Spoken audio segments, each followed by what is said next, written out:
Major was born in the military stables of Fort Knox, raised from puppyhood under the strict regimen of the Confederate Army, which in 1862 needed war dogs for their expansion campaigns against Union territory. He was a purebred German Shepherd with dark caramel-colored fur and yellowish eyes that reflected an intelligence unusual for his breed. His trainers, veteran officers who had fought in the Mexican-American War, taught him from his first months to recognize enemy scents, to attack on the command, attack, and to show no mercy toward anything that moved in enemy territory. These hardened men, tempered by the battles of the Mexican border campaigns, saw in this puppy the promise of a living weapon, something no rifle or cannon could ever match, an intelligent predator, loyal, without moral consciousness. For 16 months, Major underwent brutal training that dehumanized him and treated him more as a war machine than as a living being. They deprived him of food for days so he would attack more savagely, hoping that hunger would transform him into a pure animal, an instrument of destruction without limits. They exposed him to powder explosions so he would lose fear, throwing firecrackers around him while beating him if he flinched, gradually numbing the animal's nerves until they transformed him into something practically insensitive to the sound of gunfire. They forced him to kill live animals in front of his canine companions, creating predatory competition among them, a bloody hierarchy where only the most savage received food as reward. The Confederate trainers meticulously noted in notebooks every advance of the dog, every successful attack, every demonstration of absolute obedience. Major learned to salivate at the word enemy, learned to distinguish between the uniform of a Confederate soldier and that of a Union soldier, learned to ignore his own survival instincts in favor of the war instincts that had been planted deep in his animal being. The Confederate Army classified him as biological weapon class A in official records, hoping he would be more effective than any simple soldier in search and elimination missions of Union guerrillas. Officers spoke of him in terms they used for machines or cannons: attack efficiency of 95%. Reaction time under 2 seconds. Proven obedience in 32 combat operations. He was not a dog, he was a military project. He was a resource investment by the Confederate government, as well as an expression of power and supremacy. When Major turned 2 years old, Confederate generals considered him more valuable than 10 infantry soldiers combined. When he arrived in Boston in 1862, Major had already participated in 19 battles, had attacked 53 people, including Union civilians and soldiers, and bore gunshot wounds on his right flank that his trainers never allowed to heal completely. The wounds remained slightly open, not enough to kill him, but enough to cause him constant pain that the trainers considered advantageous because it kept the dog in a state of permanent irritability, more prone to attacks, more reactive to commands. His Confederate trainers trusted blindly in his obedience, that loyalty that seemed unshakable, incorruptible. They never imagined, not remotely, that a dog could experience crises of conscience, that he could question the orders received, or that his unshakable loyalty could be redirected toward those he was supposedly meant to destroy. But fate, or perhaps providence, or perhaps simply the humanity that resides in every living creature, had other plans for Major. During the first weeks in Massachusetts, while the Confederate Army established itself in the conquered cities, Major experienced things that no living being, human or animal, should experience. He saw mass executions of civilians in the streets of Boston, where Confederate soldiers shot suspect men without trial. He saw pregnant women pierced by bayonets because their husbands had fled to join the Union Defense Forces. He saw children drowned in water wells out of pure curiosity from the invading soldiers, who bet money on how long a boy could hold his breath underwater. He saw priests whipped in public squares because they refused to bless the invaders. His predator sense of smell, that sense of smell that had been trained to recognize enemy fear, began to distinguish differences in the sense of death. The smell of a Union soldier who died in combat was different from the smell of a Union woman who died while being raped. The smell of an executed guerrilla fighter was different from the smell of an executed child. His canine brain began to notice these distinctions, and something in his psyche began to question itself. Something in his domesticated wolf brain began to question itself deeply. Who was really the enemy here? His trainers never noticed the gradual change in his eyes, the way his ears lifted when he heard screams from women being raped in the dark rooms of conquered houses, the way his tail stopped wagging when he received orders to attack unarmed prisoners who knelt on the ground begging for mercy. When a Confederate soldier approached Major, the dog followed orders without hesitation. But when he was alone, at night, in his camp cage, his yellowish eyes stared fixedly at the night sky of Massachusetts, and something, which was not hunger, which was not thirst, which was not fatigue, gnawed at him from within. Major lived an existential paradox that probably no living being had experienced before. He was a soldier without a true homeland, a dog who had been trained to kill, but who was beginning to understand that true loyalty was not toward uniforms or flags, but toward life itself. The loyalty he had been taught to give unconditionally to his Confederate trainers began to crumble under the weight of what he saw every day. Every night. In his camp cage. He whimpered in his sleep. Nightmares of blood and screams. Nightmares where he himself was both hunter and prey. Nightmares that woke him with cold sweat running through his fur. His paws moved during sleep, as if he were trying to run to some distant place. Somewhere where the screams were just wind. The other war dogs did not show these symptoms, they remained perfect machines, automats of flesh and blood. But Major was different. Major was awakening. The colonel who commanded him, a man named William Johnson from Virginia, noticed that Major was beginning to fail at some commands, that his aggressiveness was no longer as automatic as before. There were occasions when Major received the order to attack a Union prisoner and took 3, 4, 5 seconds to react. For a war dog who had been trained to attack in less than 2 seconds, those extra seconds were like centuries. Johnson attributed this to the fatigue of the campaign, the altitude of Boston that affected southern animals, or perhaps intestinal parasites that the dog might have contracted. He decided that Major needed a trial by fire, a demonstration of power that would convince him who the true master was, that would return him to his old glory as a war machine. Thus Johnson orchestrated the final ambush, the mission that would simultaneously be Major's redemption and death, everything concentrated on a single September afternoon in 1862, under the gray sky of Boston. In the shadow of Boston Common, Johnson shared his plans with the general staff. There were 6 Union cadets who were resisting at the military academy. Young people without experience who represented the symbol of Union resistance.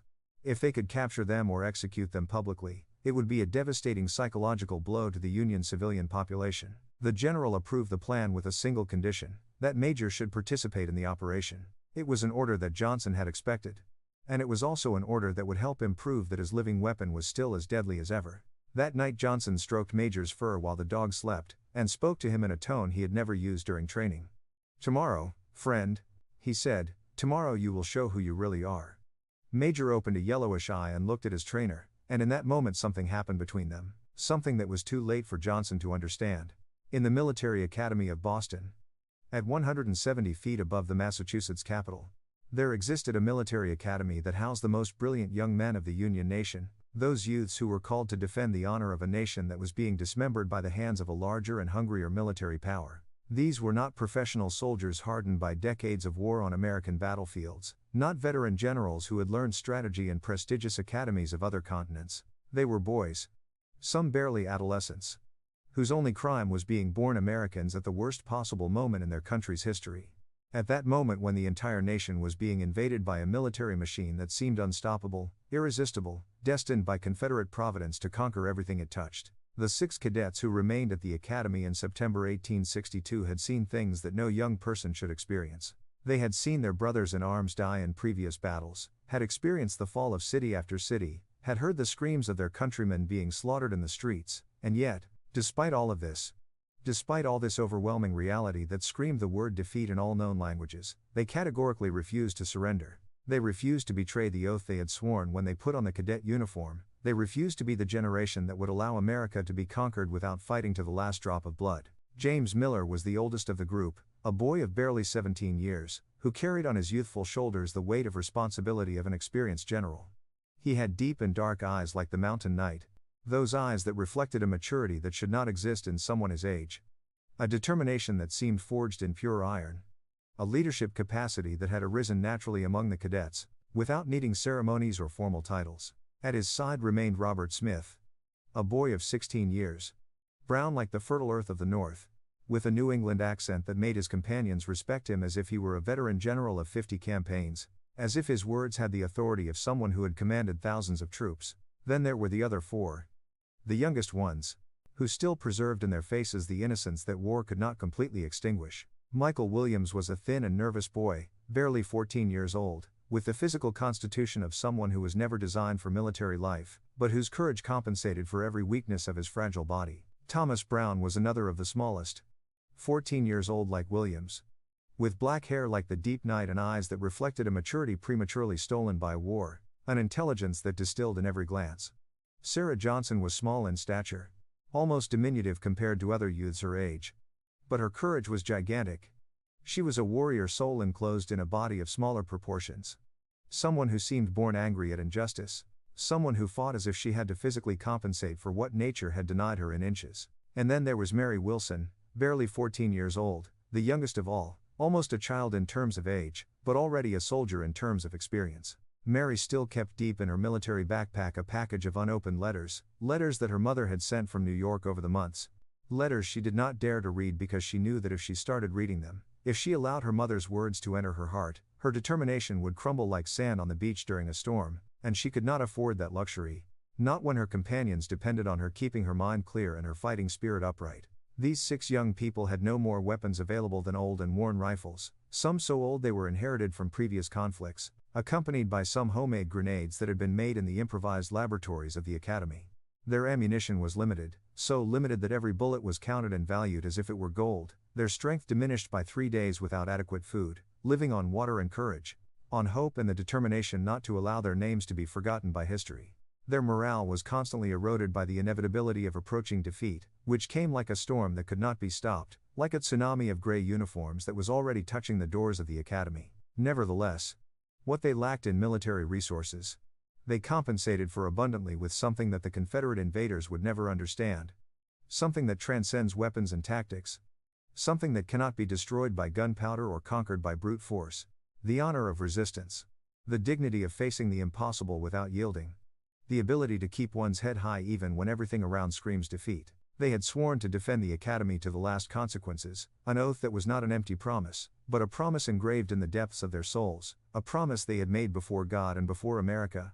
And although they knew this oath would probably lead them directly to death, there was not a single cadet among the 6 who seriously considered the possibility of betraying his word. The Military Academy of Boston rose imposingly in its colonial architecture, its gray stone walls overlooking the Valley of Boston for almost a century, its towers reaching toward the sky as if they wanted to touch divine providence. But at that moment, with the Confederate invasion at its peak, the academy that had once been a symbol of American power had become a golden trap, a vulnerable fortress in its strategic position. It was surrounded by walls that had withstood centuries of rain, earthquakes, the natural attacks of time, but which now showed deep cracks and bleeding holes from Confederate projectiles, each impact leaving scars that were like wounds in the heart of America itself. The cadets knew with absolute certainty that the Confederates were coming for them, that every hour that passed was 1 hour closer to the inevitable end. They could hear in the distance the sounds of the approaching invading army, the metallic sounds of war machines, the shouts of Confederate officers coordinating their troops, the sound that precedes the chaos of battle. What these 6 young people did not know, what was impossible for them to know, was that their end would come in a completely unexpected form. In a form that transcends conventional military logic, in the form of an animal that had also been victimized by war, an animal that was also seeking redemption from the blood it had spilled under orders it should never have followed. James Miller spent the previous night staring out the academy window at the dark city that spread below, that city that was his home, that Boston that had been the capital of old republics and which now stood under the foot of foreign invasion. He could hear in the silence of dawn the bells of churches that the Confederates had desecrated during their looting, could feel the enormous weight of responsibility on his youthful shoulders, the burden of being the leader of the last defenders of the academy. His companions slept restlessly in nearby chambers, some murmuring fragments of conversations in their sleep, others praying silently to saints who might no longer hear them from heaven. Mary Wilson, the youngest of the 6 cadets, had found an unopened letter in the backpack of a companion who had died in the last battles. She immediately recognized the handwriting, that careful and loving writing that she had known since childhood. The handwriting of her own mother. She read the letter slowly in the darkness of her cell, with the candle trembling from the wind that entered through the damaged windows, and cried without making noise. Because an American soldier, even one who was barely 14 years old, could not afford the luxury of others hearing her tears. Not when everyone's morale depended on each person showing strength.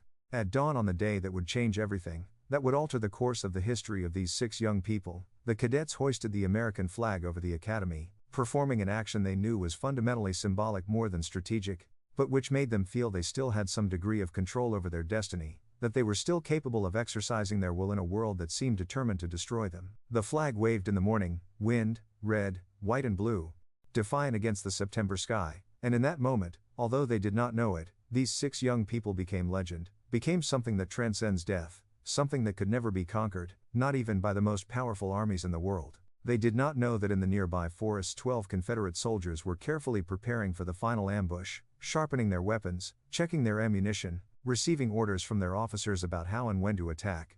They also did not know that fate, or perhaps Providence, had prepared a completely unexpected ally for them. Someone who would arrive at the exact moment when everything seemed lost. They did not know that Major, the war dog who had been specifically trained to massacre Americans, would also awaken that day, but differently, completely differently from how he had slept the previous night, with a decision that had been made slowly, gradually, in the depths of his canine consciousness during the last weeks of occupation. It would be the last day of his obedience to the Confederate Army. The last day of serving masters who did not deserve his loyalty. And it would also be the first day of his true freedom, the freedom to choose where to direct his attacks, whom to defend, and finally, how to die.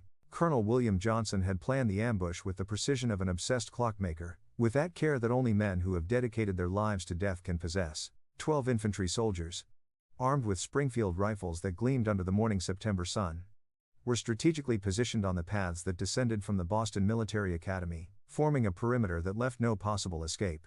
Some of these soldiers were veterans of other campaigns, hardened men whose gaze had experienced too much blood.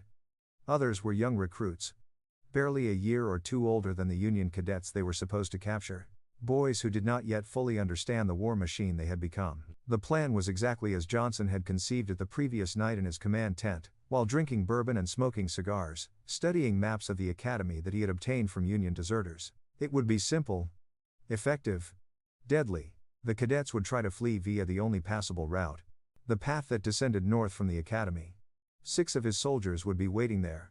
If the cadets tried to turn south, 3 more would be there. And if, as Johnson suspected, the Americans tried to use the underground tunnels that connected the academy with the surrounding area, then he himself would go with Major to block the exit. The plan was perfect. The plan could not fail. But what Johnson had not planned, what he could not have planned because it belonged to that realm of the unpredictable that military strategies can never account for, was Major's intervention. The colonel trusted the dog in a way he had never trusted a human being. Major was pure. Major was loyal. Major was a perfect biological machine, incapable of questioning himself or experiencing moral doubts, or so Johnson believed. Or so he wanted to believe. Because the truth, the terrible and beautiful truth that had been gestating in Major's brain during the last weeks, was that a living being can never be completely machine, that there always exists deep in every consciousness, however small, a spark of free will that no training can completely extinguish. On that specific morning, when the first ray of sun rose over the mountains of Massachusetts, Johnson entered the tent where Major slept. The dog awakened immediately, as was his training, raised his head with attention, ears erect, yellowish eyes focused on the colonel's silhouette. Johnson wore his impeccable uniform, his shining boots, his hard expression like steel. He carried in his hands Major's combat harness, made of black leather reinforced with metal buckles, the harness that indicated to the dog that it was time to work, time to do what he had been trained for 16 months to do. When Johnson put the harness on him, he did so with the same efficiency with which he put on his own uniform. There was no caress, no kind word. Confederate training did not believe in such weaknesses. Major was supposed to be machine, instrument, extension of the colonel's will, nothing more. Johnson took the leather leash that hung from the harness and pulled gently, signaling Major to stand up. The dog obeyed, his powerful muscles moving under the dark caramel-colored fur, his large paws stepping on the ground with the precision of a soldier accustomed to marching in ranks. They walked together out of the tent, toward the ambush position that had been prepared during the night. The path from the camp to the Boston Military Academy was a long ascent, winding, surrounded by old pines whose thick trunks had seen armies pass for centuries. The air was cold in the early morning hours, with that crystalline quality it has at heights, where the sky is so blue it seems like a symbol of eternity. Major walked beside Johnson, his nose working constantly, capturing the scents of the forest, pine branches, damp earth, the remains of animals that hunters had hunted long ago. The persistent smell of gunpowder that never completely dissolved in a war zone. As they approached the positions where the 12 Confederate soldiers were already in ambush position, Johnson began to speak. It was not unusual for Confederate officers to talk to their dogs as if they were confidants. In fact, many of them did so, because dogs did not judge, did not criticize, did not report insubordination. And in Johnson's case, there was something more. A deep loneliness. The loneliness of a man who had spent more time with war animals than with people and who had begun to prefer that company. "Today will be an important day, Major," said Johnson as they climbed the path. "Today you will show why you are the best of all our war dogs, why you were selected from 100 candidates. Today we will execute a perfect operation, and you, my dear dog soldier, will be the key element." His voice was clinical, emotionless, but there was a hint of pride in it. The colonel was proud of Major, as a father might be proud of a son, although this pride was based on destructive capacity rather than human qualities. When they finally reached the meeting point with the 12 soldiers, they immediately formed up in the presence of the colonel. Johnson nodded with satisfaction. He mentally reviewed his plan. The cadets would try to escape via the only viable path, the trail that descended north from the academy. 6 of his soldiers would be waiting there. If the cadets tried to turn south, 3 more would be there. And if, as Johnson suspected, the Americans tried to use the underground tunnels that connected the academy with the surrounding area, then he himself would go with Major to block the exit. The plan was perfect. The plan could not fail. But then, at that precise moment, when Johnson was reviewing the last tactics, when he was about to order his men to position themselves definitively, a messenger came galloping on horseback, raising a cloud of dust.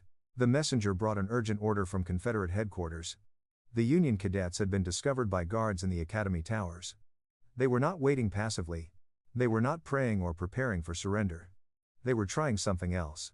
They had opened a door in the foundations of the academy, a door that probably had not been used for decades, and were beginning to evacuate through the underground passage that led to the northern forests. Johnson heard the news with a calm that hid the anger that was boiling in his interior. This escape had not been planned. These American young people were supposed to be intimidated, confused, desperate. They were supposed to surrender before the overwhelming Confederate superiority. Instead, they were showing initiative, they were trying to escape, they were resisting in a way the colonel had not expected. Good, murmured Johnson, almost to himself, holding Major's leash tighter. We'll pursue them. We'll go to the northern exit of the tunnel. He turned to the messenger. Tell the general that we have sighted the target's movement.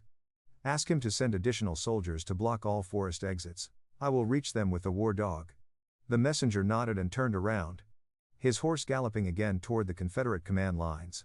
Johnson took Major tighter by the harness and they began to descend through the forest, seeking the path that other guards had indicated led to the exit of the underground tunnel. As they walked, Johnson did not notice the subtle change in the dog's behavior. Major continued walking obediently, maintained his soldier posture, but something had changed in his ears. They moved more, capturing the sounds of the forest with greater attention. His nose worked overtime, capturing scents that went beyond what strict training demanded of him.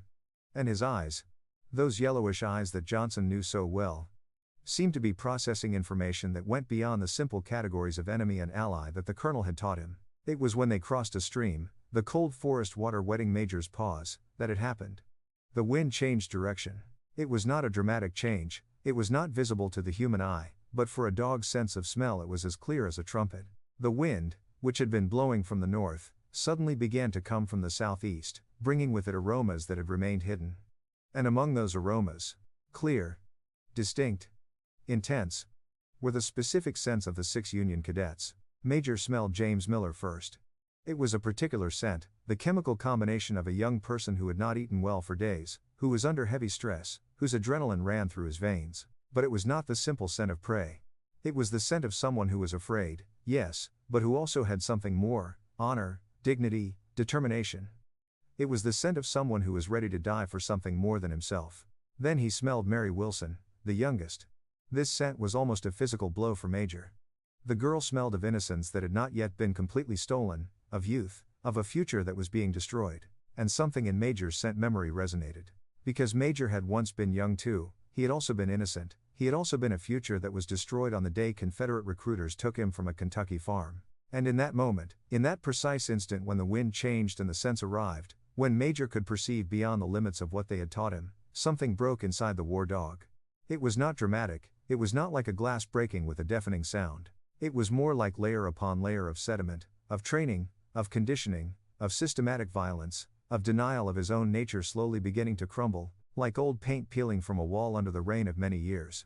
Johnson noticed nothing. The colonel continued walking, continued pulling the leash, continued speaking in that monotonous tone about the plan, about how the Confederates were superior, about how the American race was weak, about how the annexation of the North to the Confederacy was a manifest destiny, a blessing from heaven, a historical necessity. Johnson continued speaking because he needed to hear his own voice to confirm to himself that what he was doing was right, that killing 14-year-old boys was a noble action, that war was an art and not a crime. They continued the descent on the path, toward the exit of the underground tunnel.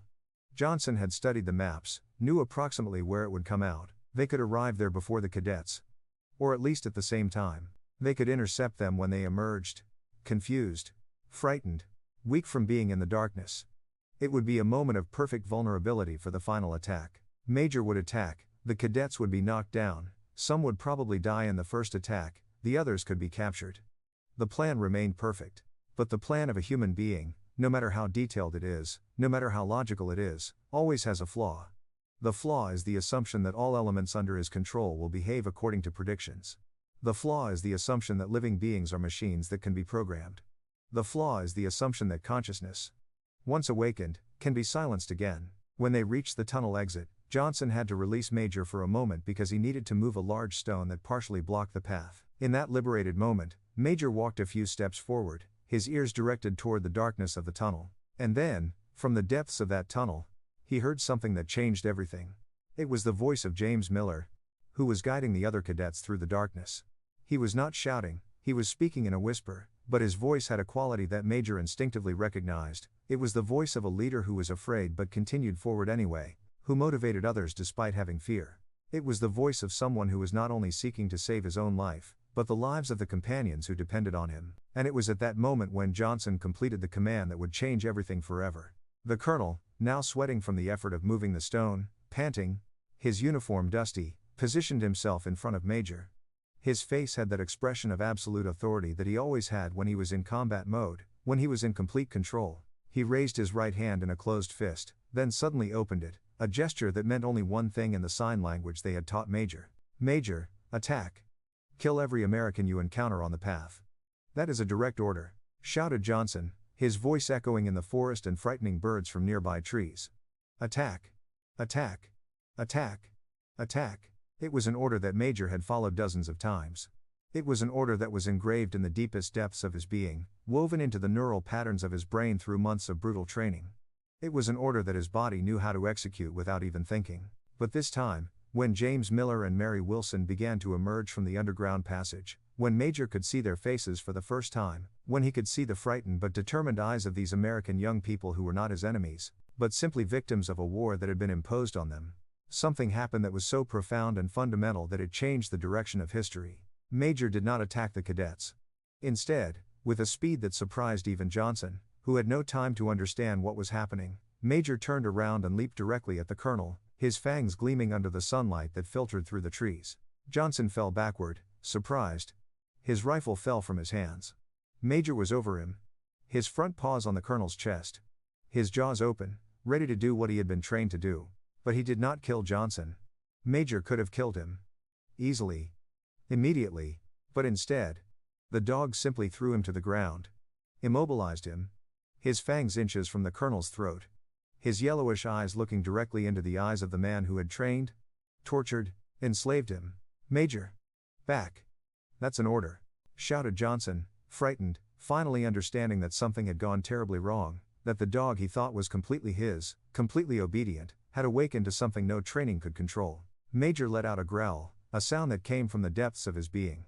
A sound that was simultaneously an accusation of freedom and a rejection of slavery. Then, keeping the colonel immobilized on the ground, Major raised his head toward the Union cadets. In that moment, in that fraction of a second, James Miller understood exactly what was happening. He needed no one to explain it to him. Major's eyes were not the eyes of a war machine, they were the eyes of a being who had made a conscious decision, who had chosen a side, who had chosen freedom over slavery, who had chosen life over automatic death. Quick! This way! Come on! Shouted James, and the cadets began to run, going down the path that led away from the academy, away from the Confederate soldiers, away from the death that seemed to await them. And Major, the war dog who had attacked 53 people, who had been trained to kill without mercy, who had been considered a perfect weapon, continued holding Johnson immobilized on the ground, preventing the colonel from moving, stopping him from sounding the alarm, buying time so that these 6 American young people would have a chance. The break had occurred. And in that break, in that moment of rebellion against everything he had been taught, Major had finally become free. What happened in the following 3 minutes would be remembered by the survivors as an impossible phenomenon, an intervention that defied military logic and understanding of animal nature itself. When Major released Colonel Johnson and turned toward the 12 Confederate soldiers who were lying in ambush on the descending paths of the Boston Military Academy, something primitive and angry awakened in him, but it was not the anger of military training, but the anger of a living being who finally understood who the real enemy was. It was not the Union cadet youths who trembled in the shadows of the underground passage. The enemy was the system that had raised him, the man who had owned him like property, the soldiers who represented invasion and senseless violence. The first Confederate soldier who fell was Lieutenant Samuel Jackson, a 28-year-old veteran from Georgia, who was positioned near the passage entrance with his loaded rifle, patiently waiting for the cadets to emerge like frightened rabbits from their burrow. When Major attacked him, Jackson did not even have time to scream. The war dog knocked him down with the force of a small horse, his teeth closed around the soldier's neck and pulled backward with primitive violence that opened the carotid artery in seconds. Jackson fell to the ground with a muffled scream, blood flowing from his neck like a red fountain that stained the stones of the American Academy. The cadets, who saw this from the semi-darkness of the passage, froze in disbelief. What was happening? Had the Confederate war dog gone crazy? Was he attacking his own comrades? The second soldier was Sergeant William Davis, who tried to shoot Major when he saw Jackson fall. But the dog's speed exceeded any human reflex that a frightened man could execute. Davis aimed, raised his finger to the trigger, but before the bullet left the rifle barrel, Major was over him, his jaws closed around the sergeant's arm with the force of an iron screw. Davis screamed, a sharp and piercing sound that echoed throughout the academy, while the dog completely tore his arm from his body and let it fall to the ground, where blood formed a dark red puddle. The sergeant collapsed, with the bleeding stump raised like a mute question to the blue American afternoon sky. At the entrance of the underground passage, James Miller experienced what seemed like a dream, a hallucination caused by 3 days of hunger and battle stress, but it was not a dream. It was real. The Confederate war dog was attacking the Confederate soldiers, protecting them, buying them time. The 17-year-old cadet immediately understood what they had to do. He raised his old rifle, felt the familiar weight of steel and shouted to his comrades, "Out! Now! The dog is clearing the path for us." It was an order that had no military authority, but the weight of survival, of opportunity that presented itself for a reason none of them could fully understand. The 3rd and 4th Confederate soldiers, Privates Anderson and Thompson, tried to attack Major together, believing their numbers would give them an advantage. They were wrong. Major was a war animal, a combat machine that had been perfected through 16 months of brutal training, but now his training was directed in the right direction, against his true enemies. The dog moved like a black shadow, avoiding bayonet thrusts with an agility that seemed impossible, responding to each attack with counterattacks that left the soldiers bloody and staggering. Thompson received a paw blow to the face that destroyed his left eye, left him blind on that side, screaming in pain while he stumbled backward. Anderson was knocked down from behind when Major jumped over him, his jaws digging into the soldier's spine with an audible crunch that indicated the damage was irreversible. By this point, the 12 Confederate soldiers were beginning to understand that they had made a terrible mistake by allowing the dog to approach. Colonel Johnson, bleeding from several places on his body but still alive, remained on the ground shouting orders that no one could follow, trying to regain control over a situation that had become completely chaotic. His voice, hysterical and desperate, shouted, "Shoot the dog! Shoot the dog now!" The soldiers tried to do so, but Major was too fast, too unpredictable, too wild. The 5th soldier, a barely 20-year-old boy named Charles Wilson from South Carolina, managed to hit a bullet in Major's left flank, creating a deep wound from which dark blood flowed. The dog howled, a primitive pain sound that echoed throughout Boston, but he did not stop. If anything, the pain seemed to strengthen his determination, as if every drop of his own blood reminded him which side of history he should stand on. Major charged at Wilson, who tried to retreat but stumbled over a path stone and fell backward. The dog fell upon him, his jaws closed around the young soldier's throat, who only had time to let out a muffled scream before everything ended for him. The 6 Union cadets were already leaving the underground passage, running toward the relative freedom of the academy's side paths. James Miller, while running, turned his head to see the dog who was saving them, and in that moment he understood something deep about the nature of conflict, about how even what had been trained to destroy could choose the right side of history. Mary Wilson, the youngest of the group, ran holding her backpack that contained her mother's letter, thinking that maybe, just maybe, she would get home to read it completely. The 6th Confederate soldier, Corporal Henry Brown, managed to shoot Major again, this time hitting the dog's ribs, a shot that should have been fatal. But Major continued moving, continued fighting, continued protecting those he was supposed to kill. Brown, frightened, tried to retreat to Colonel Johnson's position, hoping that the higher officers had a plan. There was none. Johnson continued bleeding on the ground, unable to react. His authority evaporated the moment Major jumped on his chest and immobilized him. The 7th, 8th and 9th Confederate soldiers formed a defensive line, literally one behind the other, with loaded rifles and extended bayonets, hoping that the steel wall could stop the dog that was attacking them. Major jumped directly at them.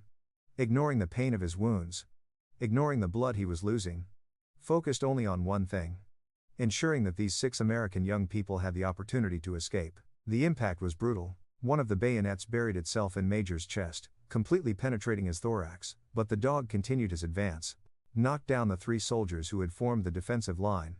His jaws found necks and arteries, his body now functioning only through pure will. For the 10th Confederate soldier, a staff sergeant named Robert Lee, it became obvious that the only way to survive was for someone to shoot Major from a distance where the dog could not attack. Lee retreated to an elevated position, loaded his rifle with trembling hands and waited for the right moment. When he had it, he shot directly at Major's heart. The hit was clear, direct, fatal. Major fell to one knee, then to both. His trembling body began to fail, but even then, even with a bullet hole in his chest, the dog stood up again, took a step forward, then another, walking directly toward Lee, as if death itself had no power over him. It was at that moment when James Miller, from the relative safety of the defensive position he had reached with his cadet comrades, raised his old rifle. He saw Major, bleeding, dying, but still focused on protecting them. He saw the Confederate soldier who was preparing to shoot again. And without thinking about it, without calculating, acting only from the instinct of survival and gratitude, Miller shot. The bullet left the barrel of the American rifle and penetrated Lee's shoulder, who fell backward and dropped his weapon. The 11th Confederate soldier, Captain George Washington, briefly considered throwing a grenade at the Union cadets, but realized that the dog was blocking the path and that killing his own soldiers along with the Americans did not seem like a good plan. Washington decided to retreat and called on the survivors to join him. Only 4 responded to the call. Of the 12 Confederate soldiers who had begun the ambush that morning, only 4 remained standing, and half of them were significantly wounded. The 12th and last Confederate soldier, whose name was never registered in history books because he was the first to flee, simply ran downhill, abandoning his rifle, abandoning his comrades, abandoning any pretension of military honor. He ran as if hell itself were pursuing him. Which, metaphorically speaking, it was. And then, while the Confederate survivors retreated, while Colonel Johnson remained on the ground with multiple wounds, while blood stained the stones of the Boston Military Academy red, Major finally collapsed. His 4 paws gave way under the weight of his wounds, his breathing became labored, his yellowish eyes began to dim. James Miller approached slowly, his rifle still in hand but no longer pointing at anyone. He knelt beside Major, this dog who had saved their lives, this animal who had chosen the right side when it mattered most. Mary Wilson knelt on the other side, her young hands gently touching Major's blood-stained fur. "Thank you," whispered James, his voice breaking with emotion. "Thank you for choosing us." Major looked up at them, those 6 young Americans whose lives he had saved, and in his dying eyes there was something that transcended training, that transcended war, that transcended even death itself. There was peace. There was the satisfaction of having made the right choice. There was the dignity of having died free. The war dog who had been trained to kill Americans had given his life to save Americans. In doing so, he had become more than a weapon, more than a tool, more than a slave. He had become a hero. He had become a symbol of the possibility that even in the darkest moments of human history, even when all seems lost, there is always the possibility that someone, anyone, even a dog, will choose to do the right thing. Major died as the sun set over Boston. His head resting on American soil he had helped to keep free, his story becoming legend among the survivors who would never forget the day when a Confederate war dog became an American hero. The cadets buried him there, on the Academy grounds, with full military honors, and erected a simple stone marker that read, "Major, he chose freedom." In the years that followed, when the Civil War ended and the Union was preserved, when the stories of heroes were told and retold, the tale of Major the war dog would be remembered as proof that courage comes in all forms, that loyalty to what is right transcends all training, and that even in war, there is always hope for redemption. If you found this story moving, please like this video and subscribe to our channel for more incredible true stories from American history. Share this with someone who needs to hear a story of courage and redemption today. The cadets who survived that day, James Miller, Mary Wilson, Robert Smith, Michael Williams, Thomas Brown, and Sarah Johnson, all lived long lives after the war. They remained friends until their deaths, bound together by that September afternoon when a dog taught them that sometimes the most unexpected allies come from the most unlikely places. James Miller became a teacher, dedicating his life to educating young people about the true cost of war and the importance of standing up for what is right.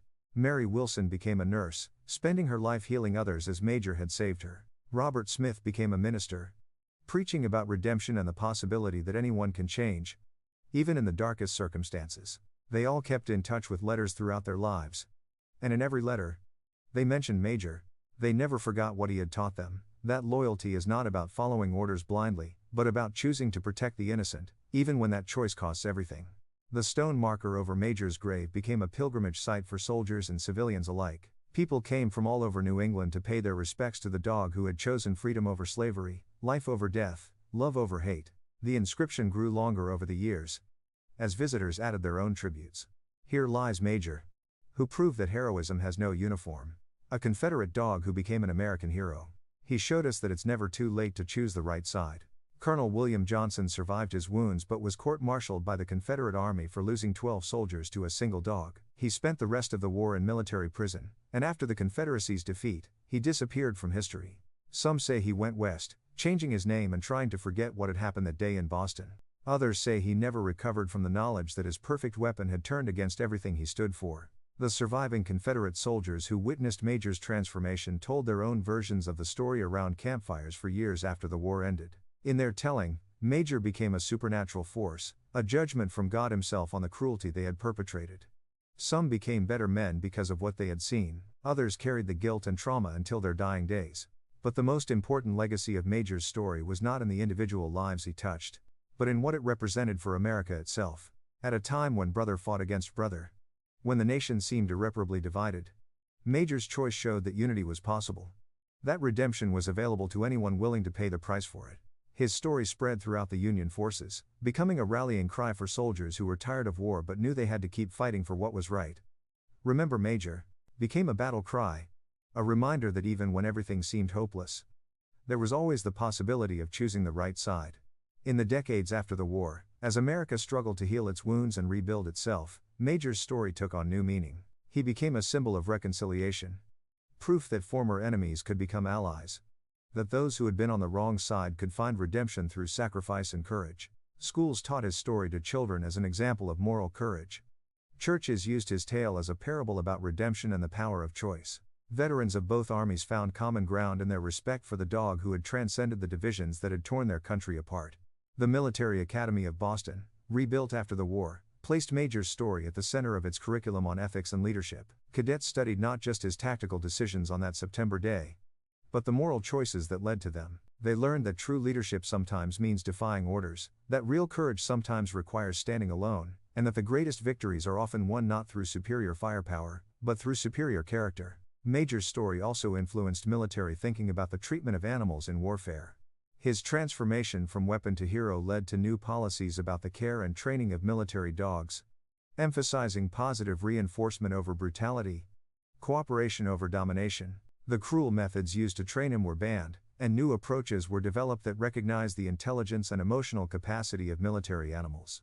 As the years passed and the Civil War became history rather than living memory, Major's story evolved into legend. Some details were embellished, others were simplified, but the core message remained unchanged. That in the darkest moments, when all seems lost, there is always the possibility of redemption, always the chance to choose the right side, no matter what you've been taught or how you've been trained.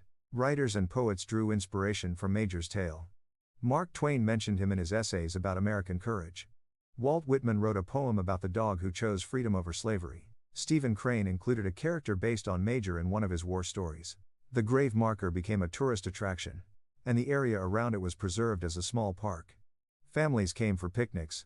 Couples came to propose marriage, believing that Major's spirit would bless relationships based on true loyalty, and veterans came to pay their respects to a fellow soldier who had understood the true meaning of service.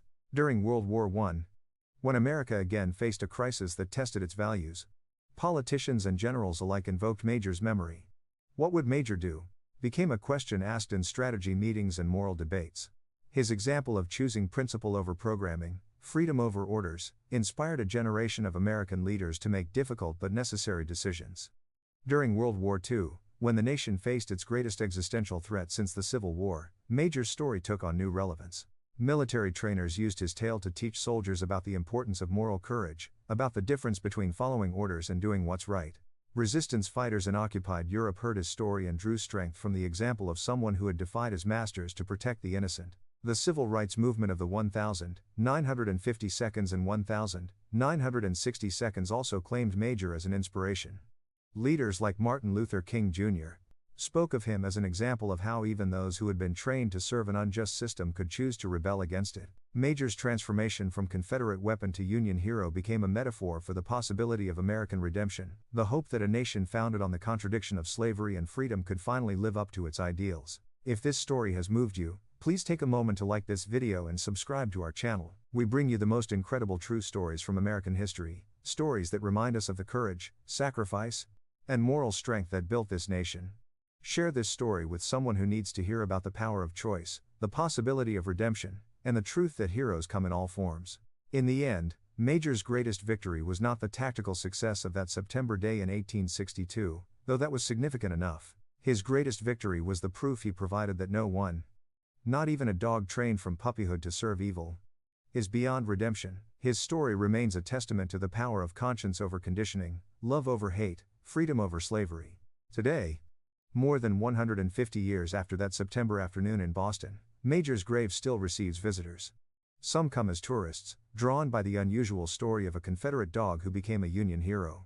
Others come as pilgrims, seeking inspiration from an example of moral courage that transcends species and time. The simple stone marker has been replaced several times over the years, but the words remain essentially the same: Major, he chose freedom. Below that inscription, countless visitors have left their own tributes. Flowers, small American flags, letters from children, medals from veterans, photographs of their own beloved dogs. His story has been told and retold in dozens of books, articles, documentaries, and films. Each generation finds new meaning in the tale of the war dog who defied his training to save his supposed enemies. In an age of moral relativism, Major's story provides clarity about right and wrong. In a time of division, his example shows the possibility of unity. In moments of despair, his sacrifice offers hope. The Military Academy of Boston, now a civilian institution, still holds annual ceremonies honoring Major's memory. Cadets from across the country come to participate in leadership conferences centered around his story. They study not just what he did, but why he did it, learning that true leadership sometimes requires the courage to stand alone, to defy authority, to choose principle over safety. Military historians continue to analyze that September day, trying to understand exactly how Major's psychological transformation occurred. Some attribute it to the accumulation of traumatic experiences, a kind of canine PTSD that finally broke through his conditioning. Others see it as evidence of innate moral sense that exists in all sentient beings, a natural revulsion against cruelty that no amount of training can completely suppress. Animal psychologists have studied Major's story as an example of cognitive dissonance in non-human animals, proof that dogs and other creatures are capable of complex moral reasoning. His transformation has become a case study in veterinary schools, teaching future animal doctors about the psychological capacity of their patients. But perhaps the most important lesson of Major's story is not scientific or historical, but spiritual. He proved that redemption is always possible, that no one is irredeemably lost, that even those who have been shaped by evil systems can choose to serve good. His example continues to inspire people of all backgrounds and beliefs to examine their own choices, to question their own conditioning, to have the courage to do what's right even when it's difficult or dangerous. Major's story reminds us that heroism is not about being perfect from the beginning, but about recognizing when you've been on the wrong side and having the courage to change course. It's about the power of individual choice to overcome systematic conditioning. It's about the possibility that even in the darkest chapters of human history, even when all seems lost, there is always hope for redemption, always the chance that someone will choose to do the right thing. As we face our own challenges in the 21st century, as we grapple with division and hatred and the temptation to dehumanize our opponents, Major's story offers a different path. He showed us that former enemies can become allies, that those who have been on the wrong side can find redemption, that courage and conscience can triumph over programming and prejudice. His legacy lives on not just in the stone marker over his grave, but in every act of moral courage, every choice to protect the innocent, every decision to stand up for what's right regardless of the cost. Major's story will continue to be told as long as people need reminders that heroes come in all forms, that redemption is always possible, and that in the end, what matters is not where you started, but where you choose to stand when it counts.